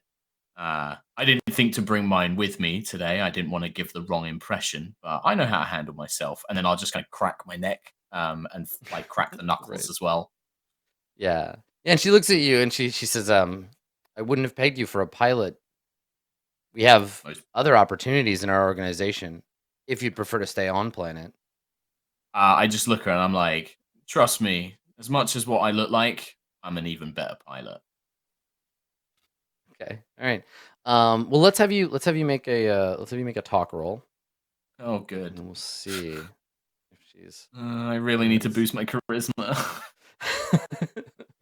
Okay, so talk with charisma. Yeah. And no modifier. Blech. Okay. So she says, you're gonna have to forgive me. I've had a lot of these conversations, and people like to talk big, especially desperate people. Mm-hmm. And you have to understand that our business is by nature sensitive. I do. But if you say you can fly, we are desperate. All right. I've got a job, just the one. Now, this isn't employment, but it's an opportunity. You do A this test right. run. She nods. Then maybe we'll consider you for the bigger stuff. You talk big, and that's a good start. You're gonna need that attitude around here. People are aggressive, but she takes out her pad and like beams you some personal information. She says, "I've got a ship leaving, and it's you can see there's like a not a manifest, but like a an address." She says, "I've got a ship leaving in a couple of hours. Just a trip out to the moon and back, but we have had problems with this run before. Small scale stuff. If you can handle that, hands out, maybe we can talk again." Okay. I'll like look around and be like, I've just got one question. What Raises kind of her ship am I eyebrows. flying? She Anything good, or grins. are we talking a junker here? Yeah, she shakes her head. She says, No. We save the good stuff for out system. This is a cargo shuttle. Now, I know if you're used to racing, this might not be what you expect, but you got to start somewhere, right? We appreciate loyalty in this organization, which is like an ironic thing for her to say, given that they're like completely operating under the table. But she says, Is it armed? Does it have cannons or? She nods, and she says, "But if we can avoid a firefight, I'd appreciate it. Listen, this is going to be a milk run. Don't even worry about it. I just need to see if you know your way around the controls, and if we can trust Sure. you." I just like to be So- prepared. Yeah, so she taps the pad and she says, "Be here this time, and if you don't show, that's it. You only get the one chance at this. Don't worry, I'll show, and then I'll just kind Don't of waste give a our nod. don't waste our time. And if you have skills and you can prove that you're loyal, then the boss will likely want to talk to you about future operations." Just give a nod. I'll be there, and then I'll kind of like down the last of the beer, and then kind of give a little hand wave and make my way Okay. out. Good. All right. So she gets up and she gives you a bow, and Mhm. she leaves too.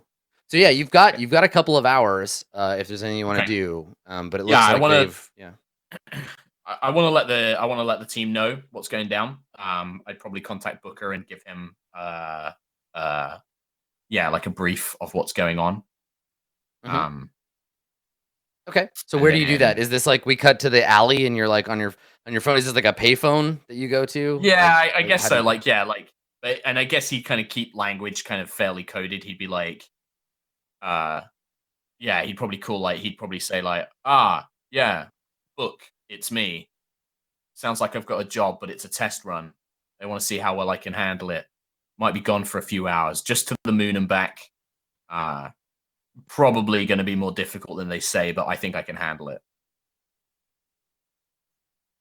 Are you saying that to Booker right now, like over the Yeah, line? like I'll Yeah. like Message call him him, up. okay. Yeah. All right, sounds good. All right, I'll keep you posted as soon as I get back, but not sure how long this will take. Appreciate it. Update me as needed. Good luck. Just hang up. Mhm. Okay. And then yeah, All right. make my way over to the spaceport.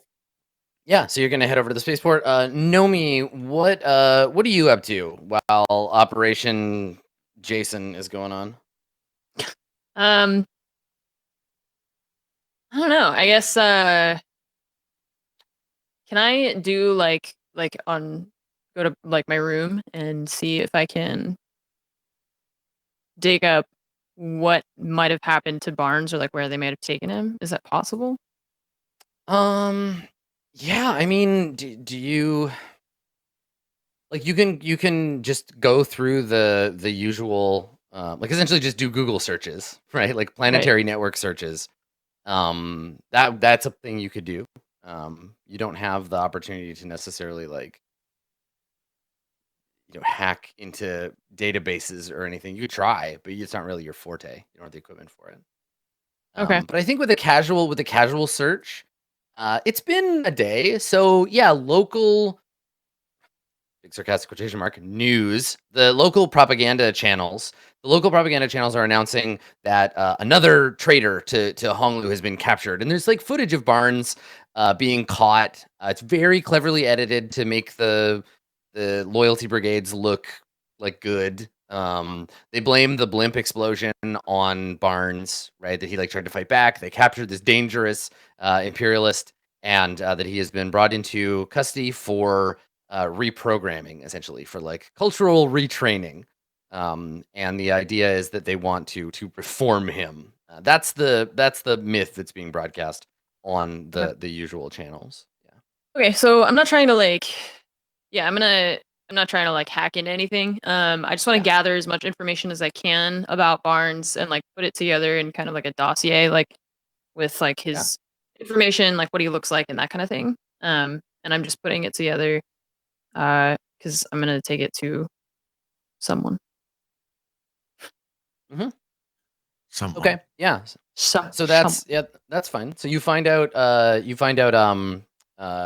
that. You get all the base stuff.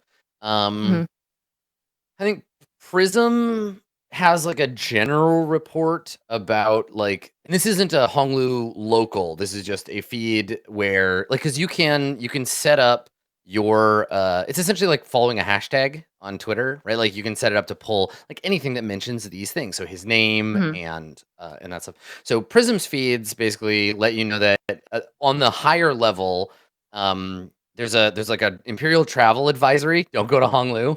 Like it's just not safe right now. Just stay away from that planet. And that's coming from the Imperial, like the core worlds from Prism. And then there's some like deeper kind of overarching stories about like kidnappings and the general thing that you get on the Prism networks is this sort of externalized view of Honglu as being a bit like Colombia in the like early 90s. Like people are getting kidnapped and ransomed. Just try to stay away from there. They're selling drugs to the rest of the sector and they're really bad. And there are a few kind of like argument, like pundit talking head pieces where some nobles are like, well, this is what happens when you take a planet out of Imperial control. And then there's another pundit who's like, well, this is what happens because of House Cygnus. They did this. Like, they're the real problem here. They were misgoverning Honglu for generations. And this is just a time of crisis. And eventually Honglu will turn around. But yeah, the impression here is just that, like, it's a dangerous place to be. And most of the rest of the sector is being told just to stay away from it. Because if you're a noble, you'll go there, you'll get robbed, you'll get kidnapped, you might get murdered. It's not a good call. Right. But yeah. That's the base level stuff. Okay. Can I also do like various Google searches to see if I can find anything about Reticulum Miriam Wagner? Oh yeah, totally. So this would be much easier to do if you had access to your ship. If the ship was in system, you could access like the Crux Justicar database, which contains like birth records and information about everybody in the Empire. So you could get her birth records and stuff. But for right now, Yeah, what are you searching by using like local databases? Like just Wagner Miriam or Cygnus or Reticulum or all three of those? Probably all of it. Yeah, just trying to find as much as I can about her, like any presence she has on the planet. Yeah. Make a. It's not really a program roll. Make a notice roll, and you can do it with intelligence because you're putting facts together. So yeah, notice with intelligence. And we'll see. Oof. Okay. 5. Yeah. There's really no record. Yeah. There. She would probably be this- hiding a lot. She's trying to hide, and then also this planet is going through a period of sort of like revisionist history. So there are elements within the current government that are trying to erase the fact that the Nobels ever existed in the first place, except the ones they've already caught. So you don't have the expertise to get into the real info, but you can see watching it where there's a lot of like, this page has been deleted. This information is no longer available. Yeah. Yeah. Okay. Cool. Then I'm just gonna take my like folder of info about Barnes. Mhm. And do we have time for me to like follow up on this, or do we want to do something else now? Yeah, we'll cut back to you as a second thing. Cool. So okay. Riley and Greaves, anything that you two are pursuing particularly? I think Booker might have called Riley back into his room, whatever, to just clear up a couple things. Mm-hmm. So if you want to start with like her like walking in or whatever. Yeah, I mean, Riley, unless you have some reason not to be available. No. Okay. I'm also a lot calmer now, so hopefully there will be a more productive conversation. It's kind of that's where Booker's at. He's like, see what things are going down now that you're calm. Yeah. Riley comes in. Riley, how you doing? Better, sir. How are you today? I wish I could say great, but managing. I just wanted to follow up on what exactly happened, a couple of details. Didn't exactly ask since things got a little heated, and I understand you understandably were emotional a little bit. Now, Yes, sir. take me back before things went to shit.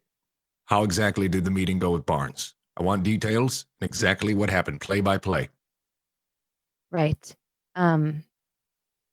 So, all right. I'll start at the beginning. We took a taxi to the apartment building's location. Yancy did his whole "You're Nothing to Me" song and dance. And I attempted to establish contact with Hines in the hopes that he would buzz me into the apartment. Surprisingly, he declined to do so. You know how those pesky acre marketers can be. And I basically fiddled with the door controls. I let myself in. Not strictly legal, but as I do. And made my way up to his apartment, knocked on his door. He still wouldn't let me in. And at that point, when he almost crushed my hands with his door, Yancy sort of inserted himself into the situation and helped me, I should say. He pulled the gun on Hines and then had him sit down so that I could get some information from him. I don't know if I was nervous or what, but I messed up in the sense that I accidentally disclosed Yancy's identity. I referred to him by his real name. It was a one-time slip. And realizing that I had done so, I attempted to sort of blackmail Hines into sort of working with us. I brokered a deal with him in exchange for information for his silence. And apparently it wasn't good enough because that's when Yancy shot him. And then he let a bunch of gas loose in the apartment. And blew up the entire place to try to obliterate any sort of clues that or evidence that might have been found. Getting a clear image of what happened now. Shit. Well, I can't say that I disagree. Well, no, that's not right. God, how many people were in that place? Obviously, Yancy was going to respond when you said his name.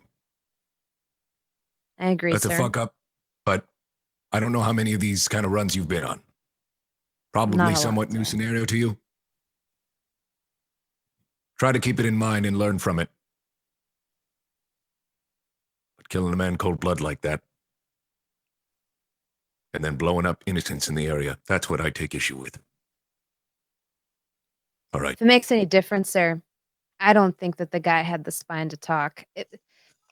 I have a self-preservational streak as well. And if I had doubted for a moment that I think he would have ratted us out or that this was going to blow up in our faces, he was just some journalist. He was scared half to death when we walked in there. We almost made him piss himself just by the mere action of pulling a gun on him. The second I mentioned the Red Dogs, his face went white like a sheet. He thought that these people were out to get him. I planted some doesn't matter to incriminating Yancy, no. information on his data pad. I mean, we had this guy cold. I'm sure you did. And I'm sure he was all sorts of squirming. But the fact of the matter is, it's Yancy we're talking about. And since you compromised his name, doesn't surprise me in the slightest. It comes down to what's good for Yancy, not what's good for the squad. Anything else? That's about it, sir. Well, I appreciate the breakdown. You're dismissed. I'm just going to exit. Okay. All right. So back in the port, what time do you want to show up for this thing, Jason? Are you early? Do you show up like right on time? Do you like casually wander up late? I realized there were two things I wanted to do actually that I didn't think of before. That can I do? One, I want to get an actual laser pistol gun rather than just having my you want to on. buy a gun. Yeah, okay. Buy a laser pistol. And then the other one is I want to set up on like my data pad. Because Jason is like feeling pretty nervous. I want to set up that the message I wrote that like if anything happens to me, like I want it to get back to my family. I want to set it up so that like if I don't do something on my data pad in the next 24 hours, it will send to Booker with like as a from Jason. Sure, like dead man switch. Kind of like if I don't do anything in the next 24 hours, then it will automatically email this out or whatever to this thing. Upload it to the cloud, the space cloud, and then from there deliver it or whatever. It's a nebula in space, so sure. Okay. The nebula. And then the other one is just grab like a basic laser pistol, just something to have on hand if I need it. Okay. All right. Let's see. Laser pistol costs you. It's on page 60. All the stats are on 67. Yep. I got stats. It's 200 credits. Yep. Is that something that I assume you want to buy? Have? Just no, I mean you all have. We're doing it backwards, so just write down how much you spend, and then later Booker will have to explain. Like, keep your receipts, and then Booker will have to explain why you spend money on these things later. And then some. All right. And then I've actually got some power cells ready. Yeah, I've already got some power cells. Yeah. Cool. What a it's 10 shots per cell, right?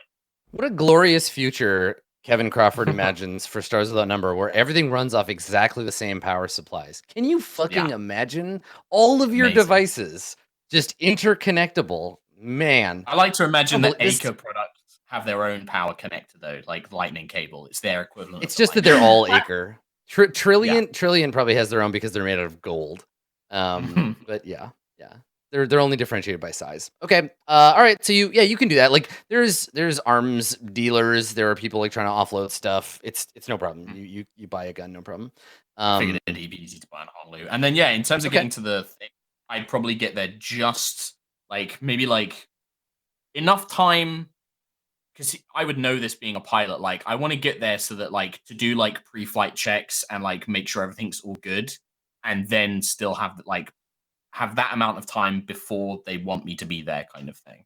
So like like an hour early or something like that, so I can like do the checks and stuff.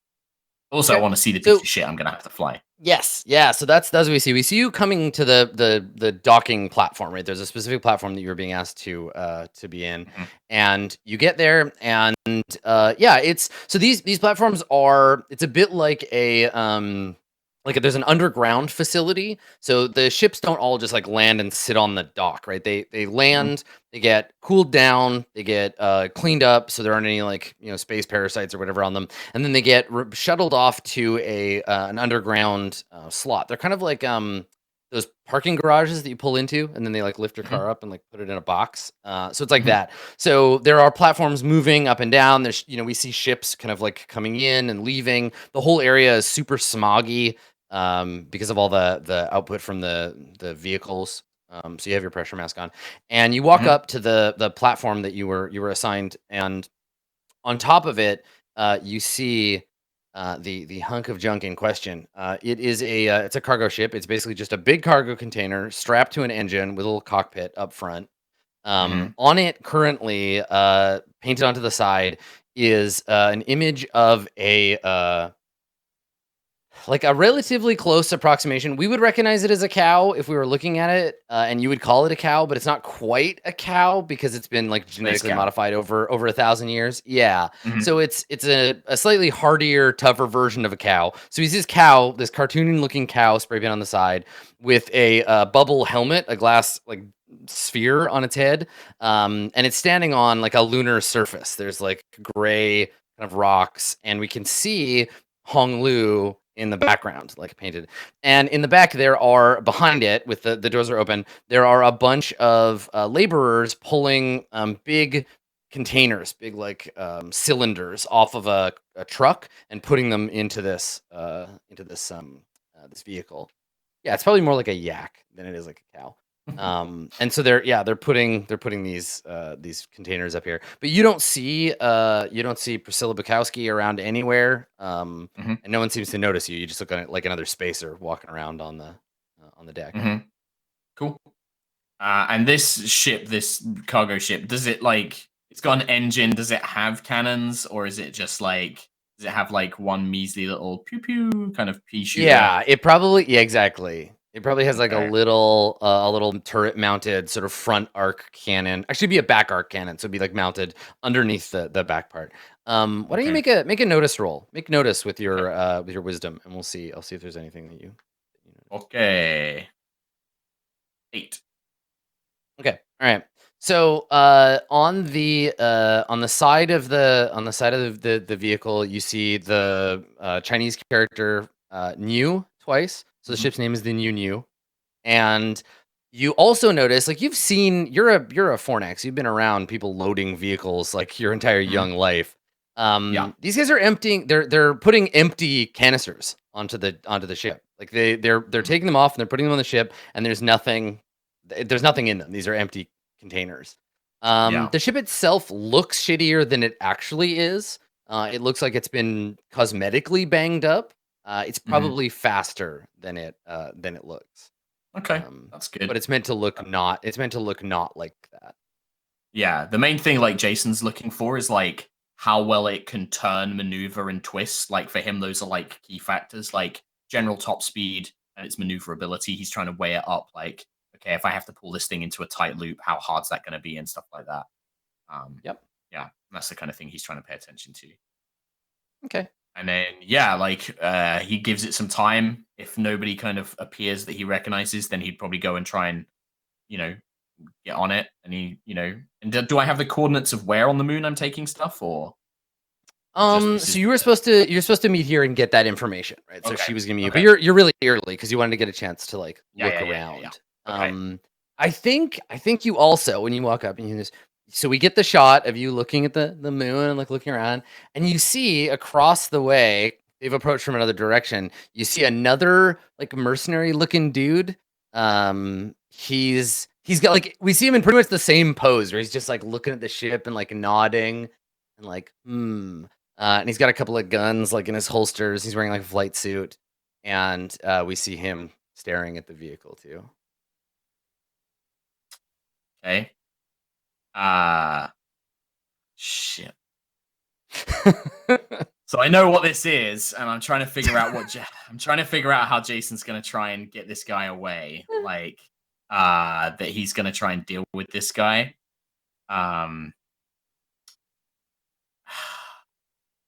There's two ways, and one of them is incredibly reckless, and I want to do that way because I don't think the other way is gonna work. I mean, you do really want to prove your worth to the others, and this would be a good way. That's exactly it. Like, I'll kind of like feign like I'm looking at it, but I'm like maybe passing. I'm just kind of like amused at the ship. And I kind of want to walk past this guy and just be like, man, feel sorry for the sucker that's gonna have to fly that fucking piece of shit, and like kind of like make a comment and see if he picks up on it. Okay, all right.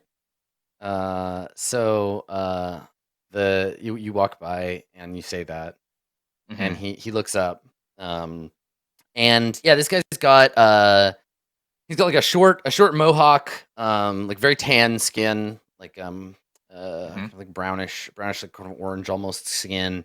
One of his eyes is cybernetic, but not like really obviously so, like just a cheap cybernetic implant. And he looks at you and he grins. He's like three gold teeth, and he says, he's like, yeah,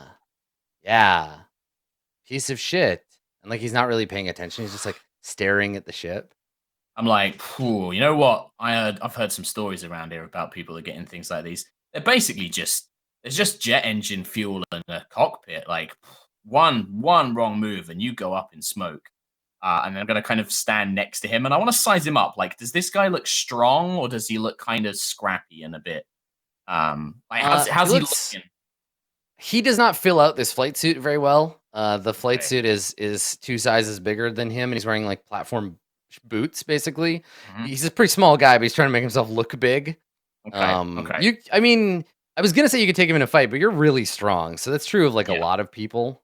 Yeah, no, that's cool. That's the one I wanted to kind of size up and make sure he wasn't packing some extra strength. His flight suit has I don't know what the written language is, but it's like Khmer, like writing on it, which you don't read, but it looks like it has his name tag on it. How does he respond to like me trying to imply that this thing's a flying death machine? He says, I've flown worse. Oh, well, I'm just going to offer my hand to him and be like, well, good luck. And I offer my hand to his right hand. Yeah, he reaches out and like shakes your hand. Like, as soon as I have his hand, I grab it and I'm going to try and break his arm. Wow. Because you need an arm to pilot. It's true. All right. So we see you reach out for his hand. And do you give any indication that like what's the look on your face? He's not going to see this, but this is for us, for the audience, when you go from being like, hi, nice. Yeah. Does your face change at all? Or do you just do this like still smiling? Still smiling, grip the hand, crush it, grab his shoulder, and then try and snap it on my knee. Just like, bam. Okay. All right. So before we get you to roll for that, so you reach out to grab his hand. Before we roll for that, let's take a break. Okay. We'll see how it goes when we get back. I need to stop. I need this guy not to be here. Like, I'll make you roll for this poor guy. Adam, let's take a break. Boom. Hey. Yeah. Snap. Yeah. All right. Yeah, that's nice. I'm sorry, that joke wasn't all it's cracked up to be. Listen, I'm gonna let you make those jokes, Max. You're the expert on broken bones, so stick around, everybody. It could be a joint effort. Stop doing this to me. We'll be right back with part 2 of today's episode. Don't go anywhere. More Far Verona after the break. Yay.